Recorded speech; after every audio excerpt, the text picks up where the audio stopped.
guys, welcome to another episode of Unpopular Opinions. I'm your fellow parent, Irene, and today we are going to talk about personal choices. Before I begin, if you like marriage content, remember to subscribe, share, and like my video so other people can see this. Thank you! Now on to the topic for today. Parents don't have to take care of their own children. Now what do I mean by that? Maybe a little bit of sharing for myself. When I was young, I was under the impression that my parents would feed me until university and I would stay in their house until I get married. Right? I mean, in my school, everybody thinks that way. You know, I have friends who share the same sentiments with me. And she even eventually became a lifelong student. I'm not sure how long she really studied for, but she was adamant that that is what her parents should do. I have never voiced out explicitly that that's what my parents should do, but that was my thinking. Unfortunately, that was not the case. When my parents separated, the custody of me went to my dad, and I got kicked out at 18, although the custody stated 21. So not only that, I was cut off my allowances, my pocket money, and I needed to live outside, rent a house by myself. This was a classic case of if you don't behave or do whatever I say, I will cut off everything or just ignore you. This type of parenting is called performance-based parenting. When parents behave like that, it is very unpredictable. Because to a child, his or her parents should be the pillar of support. The two people that never leaves the home or never abandons you. That's a child's thinking. But unfortunately, not all parents think that way. So when you grow up having unpredictable parents, you never know what their level is, what their requirements are. So unpredictable parents will lead to insecure children.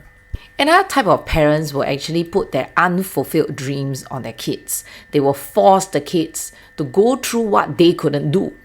For example, swimming. Because my own parents did not support my swimming dreams, I am going to make my children fulfill that for me. Parents like these even go one step further. They don't even ask what their kids like. Even if in a rare occasion they were to ask what their interest of the child is, they will not support them as well. This type of parenting will lead to kids not being able to speak up for themselves. They cannot say no. They are afraid of confrontation. Eventually, they feel suffocated and they feel lonely.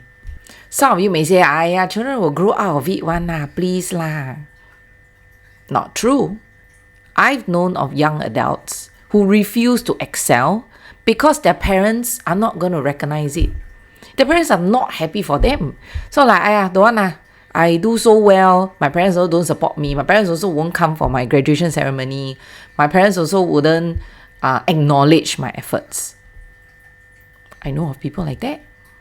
And again, if the child rejects the parents' way, the parents will just let them go and say, go and do whatever you want.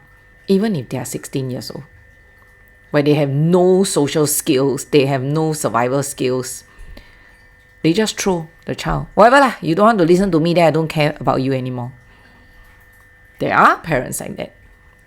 So after experiencing what a blood-related parent can do to you, why do we expect more from a non-blood related spouse? He or she is the only person staying with you throughout life's problems. And guess what? They don't have to. I've come to realize that nobody have to, must do, or should do. All personal choices. For example, your wife don't have to sacrifice her career to bear you children. She don't need to stay at home and take care of the kids. She don't need to make sure that everyone have clean clothes, have food to eat, have groceries in the pantry. Don't have to spend your money prudently. Don't have to. Your husband also don't have to work, don't have to take care of the children, don't have to stop his computer games, or don't even need to stop going out with his friends. And the best part, your spouse don't have to stay loyal to you. It's not a given. Everything boils down to personal choice. Once you know this, you will be thankful every day that your spouse is still lying next to you every night.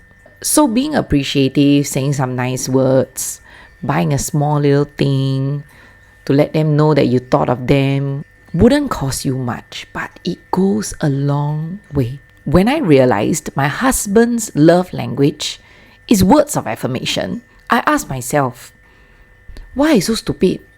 I go and make sure the house is clean, the clothes are folded, got food on the table, his room is neat. I could just sit there and flood him with praises. Because acts of service is my love language, not his. I'm sure you heard of gentle parenting. If not, let me go through a little bit with you.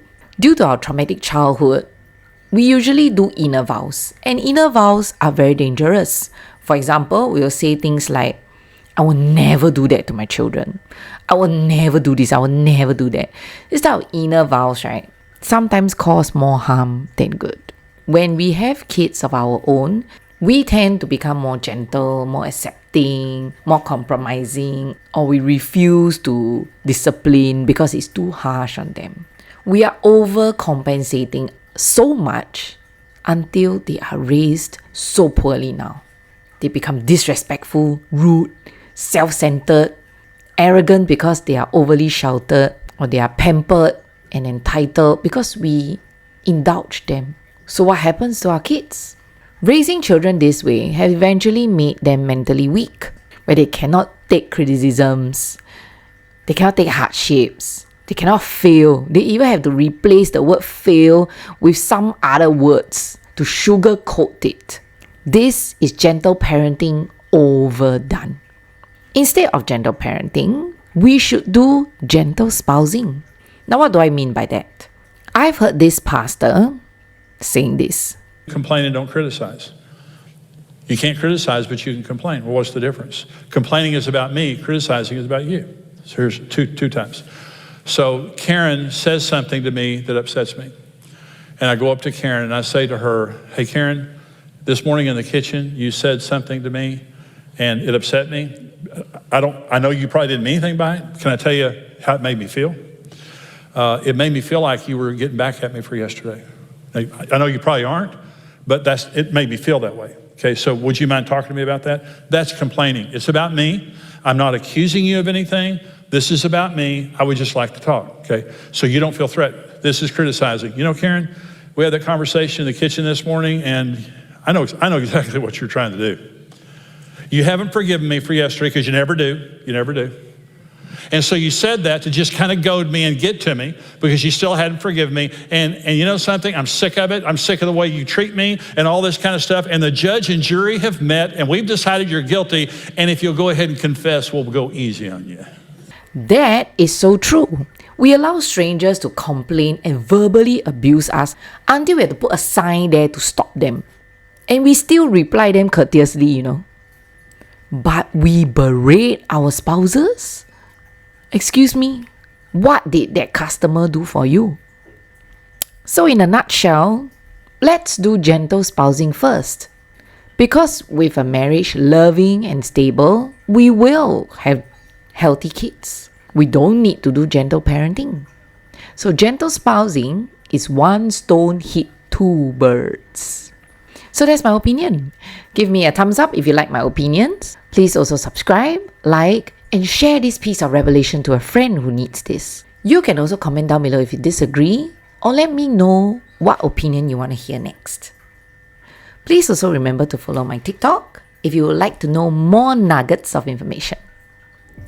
Thank you for hearing me out and I'll see you in the next one.